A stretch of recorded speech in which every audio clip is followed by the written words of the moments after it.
Civil code को लेकर चर्चा जोरों पर है। हालांकि इस बार के मानसून सत्र में तो केंद्र सरकार ने ऐसा कोई प्रस्ताव नहीं लाया, लेकिन लॉ कमीशन ने अलग अलग संस्थाओं से, धर्मों से जुड़े हुए लोगों से, सामाजिक कार्यकर्ताओं से सुझाव ज़रूर मांगे हैं। ऐसे पर भारतीय मुस्लिम महिला आंदोलन, जो मुस्लिम महिलाओं के लिए आवाज़ उठाती है, इस संगठन ने भी अपने कुछ मांगे सरकार तक पहुंचाई हैं, यानी कि लॉ कमीशन तक अपनी बातें पहुंचाई हैं कि उनकी भी सुनी जाए और फिर यूनिफॉर्म सिविल कोड का जो ढांचा है उसे तैयार किया जाए। मुंबई में भारतीय मुस्लिम महिला आंदोलन, ये जो संघ है, ये मुस्लिम महिलाओं के लिए, उनके अधिकारियों के लिए, उनके शिक्षा के लिए काम करता है। और हमारे साथ मंच पर खातून शेख हैं, साथ ही साथ जाकिया सुमन जी हैं और नूरजहां सफियानी जी हैं। हम उनसे बात करते हैं। मैम, सबसे पहले आपसे जानना चाहूँगा, जाकिया सुमन जी, आपको ऐसी आवश्यकता क्यों महसूस हुई कि यूनिफॉर्म सिविल कोड यदि भविष्य में सरकार लाती है तो आप लोगों की बात सुनी जाए, आपके भी कुछ मुद्दे हैं, वो लॉ कमीशन उसे पढ़े, समझे और उस पर अमल करे? यूनिफॉर्म सिविल कोड का मकसद है जेंडर जस्टिस और जेंडर इक्वालिटी। हम भी काम करते हैं जेंडर जस्टिस और जेंडर इक्वालिटी मुस्लिम बहनों के लिए। जब ये जो पूरा चर्चा हो रहा है कि आने वाले दिनों में कैसा कानून देश में हो ताकि बहनों को न्याय मिल सके, तो सबसे ज़्यादा अन्याय तो हमारे देश में, जहाँ पारिवारिक कानून की बात है, सबसे ज़्यादा अन्याय मुस्लिम बहनों के साथ है, क्योंकि उन्हें कानून का वो प्रोटेक्शन हासिल नहीं है जो हिंदू बहनों को हासिल है। तो हिंदू बहनों को Hindu marriage act, Hindu succession act, adoption act, ये सब कानूनों का प्रोटेक्शन है। हमारे यहाँ ये ऐसे कोडिफाइड कानून नहीं है। इसके चलते हमारे यहाँ छोटी उम्र में शादी हो जाती है। हमारे यहाँ 4 शादियों की, कम ही होती हो लेकिन 4 शादियों की प्रथा है। ये माना जाता है कि मुसलमान मर्द को 4 शादियों का अधिकार है, जो कि हम मानते हैं कि बिल्कुल गलत है। हमारे यहाँ टेम्पररी मैरिजेस का भी चलन है। हमारे यहाँ बच्चों की गार्डियनशिप और सरपरस्ती माँ को नहीं दी जाती है, सिर्फ बाप को दी जाती है। बाप ही गार्डियन हो सकता है, बाप को ही कस्टडी हो सकती है। फिर जो प्रॉपर्टी में शेयर है वो हमारे यहाँ इक्वल नहीं होता है औरतों के लिए, चाहे वो बहन हो, चाहे वो पत्नी हो, चाहे वो माँ हो। उनको 1/3 या 1/4 या मतलब वो अपनी अपनी समझ से मिलता है, लेकिन वो बराबर शेयर कभी नहीं मिलता है। तो ये सारी बातें इसलिए हो रही हैं कि जो कुरान ने जो हक दिए हैं, उन हकों को हकीकत में ज़मीन पे उसको कैसे ट्रांसलेट किया जाए, उसके लिए हमारे यहाँ कोई लीगल प्रावधान नहीं है। तो हमारे यहाँ कोडिफाइड कानून की कमी है। तो अब जब यूनिफॉर्म सिविल कोड की बात चल रही है तो जाहिर है आप जिसके साथ ज़्यादा अन्याय है उस पर आप जोर देंगे ना। साथ ही साथ हमारे यहाँ कुछ एफर्मेटिव चीज़ें हैं, जैसे कि महर का अधिकार है, जैसे कि लड़की का मर्ज़ी पूछना बहुत ज़रूरी है शादी होने से पहले। उसको प्रॉपर्टी के शेयर में भी जो पॉजिटिव इंटरप्रिटेशंस हैं, जो फेमिनिस्ट इंटरप्रिटेशंस हैं, जो प्रगतिशील इंटरप्रिटेशंस हैं, वो बराबरी का अधिकार देते हैं। तो ये सारी बातें अगर आप ध्यान में नहीं लोगे तो फिर मुस्लिम महिलाओं का इनजस्टिस तो कंटिन्यू रहेगा ना। तो और जो जिस स्पिरिट के साथ हमारे संविधान में यूनिफॉर्म सिविल कोड की बात की गई है, उसका स्पिरिट ये है कि सारी औरतों के लिए बराबरी हो, समानता हो, न्याय हो। तो जब मुस्लिम महिला की स्थिति आप समझोगे ही नहीं तो उसके न्याय की बात आप कैसे कर सकोगे? तो क्योंकि हम इस विषय पे पिछले 2 दशकों से काम कर रहे हैं, ये कानून का ड्राफ्ट भी हमने डेवलप किया है, तो हम चाहते हैं कि ये चीज़ें गौर की जाए। लेकिन मैम, आप ये भी देख रही होंगी कि ये यूनिफॉर्म सिविल कोड ऐसा मुद्दा है, जब इसकी चर्चा ही हो रही है तो मुस्लिम समाज बिफर जाता है। एक बड़ा वर्ग ये मानता है कि हमारे धर्म में हस्तक्षेप है, हमारे रिलीजन में इंटरफेयर है, हमारे कुरान में इंटरफेयर है, और आप लोग तो ऐसे मुद्दे उठा रहे हो जो कि बड़ी कांटों भरी लड़ाई है आपकी। नहीं, यूनिफॉर्म सिविल कोड पे मुसलमान समाज बिफर जाता है, ये बात से मैं सहमत नहीं हूँ। जो समाज में जो पुरुषवादी सोच रखते हैं, जो कट्टरवादी सोच रखते हैं, वो बिखर जाते हैं। लेकिन जो प्रगतिशील लोग हैं, जो लोग महिला समानता चाहते हैं, जो लोग महिला के अधिकारों के लिए कार्यरत है, जैसे कि भारतीय मुस्लिम महिला आंदोलन, तो हम तो कानूनी संरक्षण की मांग लगातार पिछले कई सालों से करते आए हैं। तो हम इसके विरोध में नहीं हैं। हम चाहते हैं कि मुस्लिम महिलाओं को लीगल पैरिटी मिलना ज़रूरी है। लीगल पैरिटी जो हिंदू महिलाओं के बराबर हो, क्रिश्चियन महिलाओं के बराबर हो, और भी जो देश की और भी धर्मों की जो महिलाएं उनके बराबर हो, और जो कॉन्स्टिट्यूशन की में दिए गए अधिकार भी मिले, कुरान में दिए गए अधिकार भी मिले, ये हम चाहते हैं। तो वो चाहे जिस भी रूट से आए, क्योंकि हम भारत के नागरिक हैं। भारत के संविधान में जो बातें की गई है हमारे लिए, जो हमारे लिए जो प्रॉमिस किया गया है वो हम चाहते हैं कि वो हकीकत में तब्दील हो। तो वो रूट चाहे कोडिफिकेशन का रूट हो सकता है, कानून को विधिवत करने का रूट हो सकता है, या फिर यूनिफॉर्म सिविल कोड का भी रूट हो सकता है। दोनों ही रूट संवैधानिक है, दोनों ही रूट का हम स्वागत करते हैं। और इसीलिए हम लॉ कमीशन से हम सबमिशन भी दे चुके हैं। हम अभी नेक्स्ट मंथ हम उन मिलने भी जा रहे हैं, हमारी वहाँ पे मीटिंग भी है। तो हम यही सब बातें रखेंगे। और जो अभी हमने जो 25 बातें बताई, 25 में से 5 बातें ऐसी है जो नॉन निगोशिएबल्स हैं, जो मेरे ख्याल में लॉ कमीशन ही नहीं, कोई भी व्यक्ति जो भारत के संविधान में यकीन रखता है, जो महिला समानता में यकीन रखता है, वो ये बात मानेगा। तो हमको विश्वास है कि हमारी बात मानी जाएगी। जब मैम बात आती थी ट्रिपल तलाक की, तो आखिरकार ट्रिपल तलाक, इंस्टेंट ट्रिपल तलाक का मुद्दा तो खत्म हो गया और इसमें आप लोग को बड़ी कामयाबी मिली, क्योंकि आप लोग इस मुद्दे को लेकर लंबे समय से संघर्ष कर रही थी। लेकिन जिन मुद्दों को आपने उठाया है, आप लोगों पर तो आरोप लगेंगे कि आप लोग तो सरकार की बात कर रहे हो, आप लोग तो मोदी सरकार की बात कर रहे हो। अब महिलाओं के अधिकारों की बात कर रहे हैं। रही बात आरोपों की, तो वो तो अब पुरानी कहानी हो गई। आरोप तो हम पे कब से, पिछले 10 सालों से लग रहे हैं।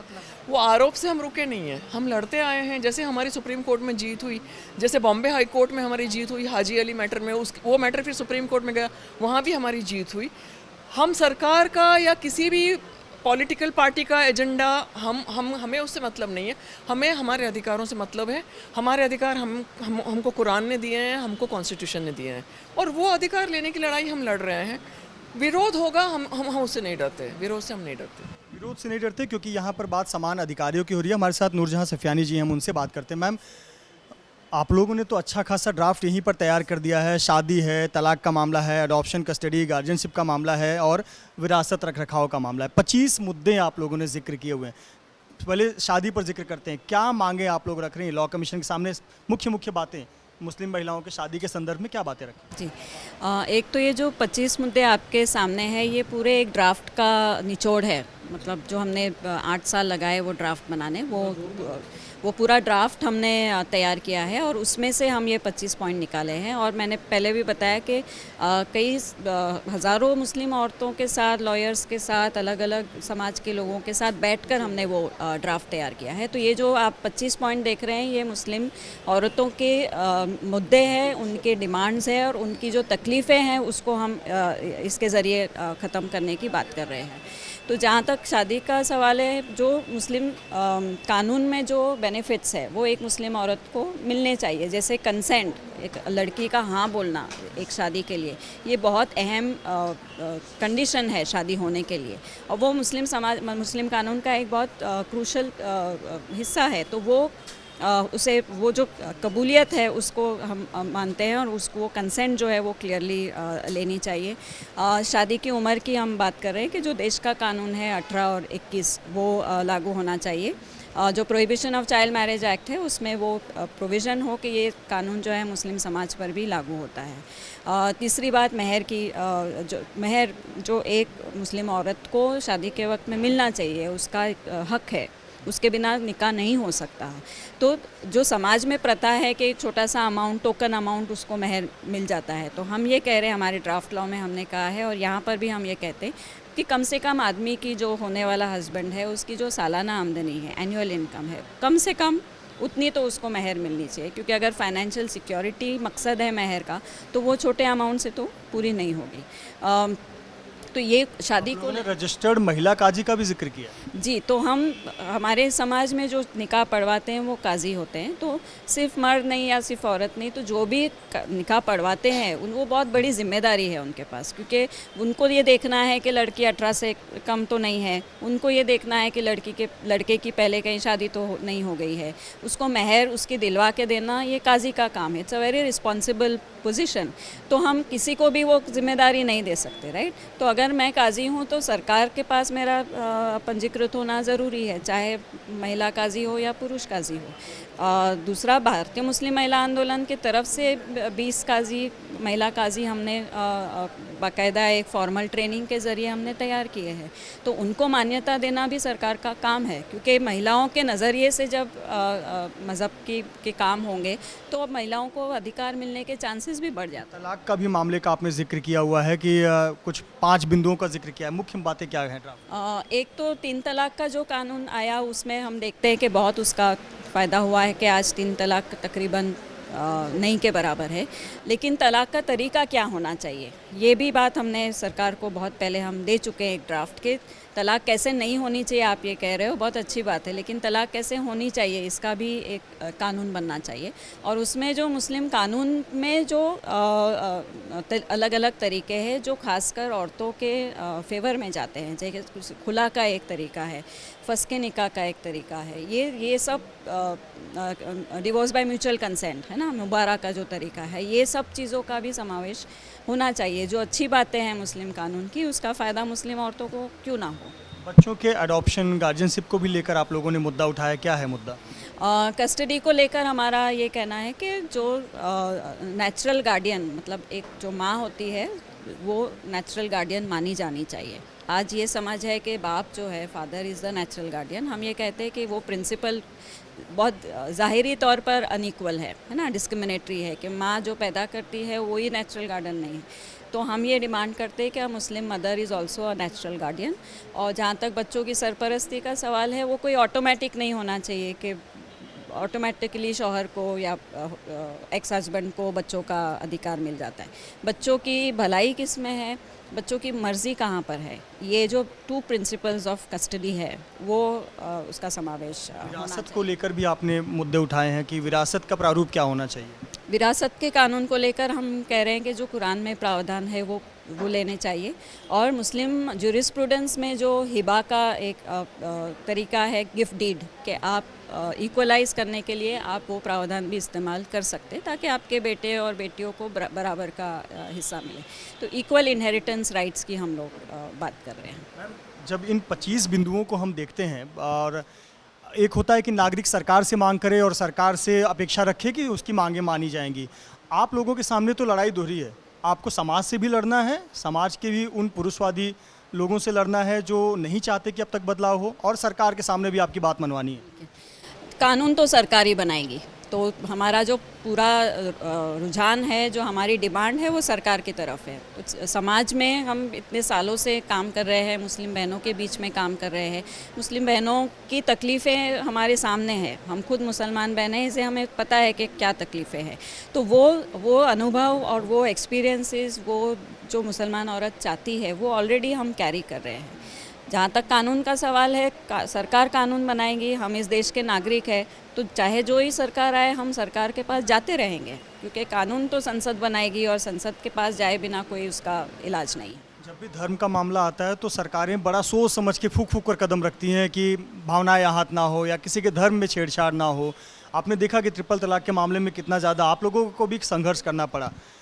क्या लगता है, अपेक्षा क्या है मौजूदा सरकार से, किससे अपेक्षा है कि सरकार ने जिस प्रकार से ट्रिपल तलाक कानून लाया, आपको लगता है यूनिफॉर्म सिविल कोड भी आएगा और ये जो मांगे आप लोगों ने मांगी हैं ड्राफ्ट में, इसे शामिल किया जाएगा? अपेक्षा ये है कि मुस्लिम औरत को इस देश का नागरिक समझा जाए।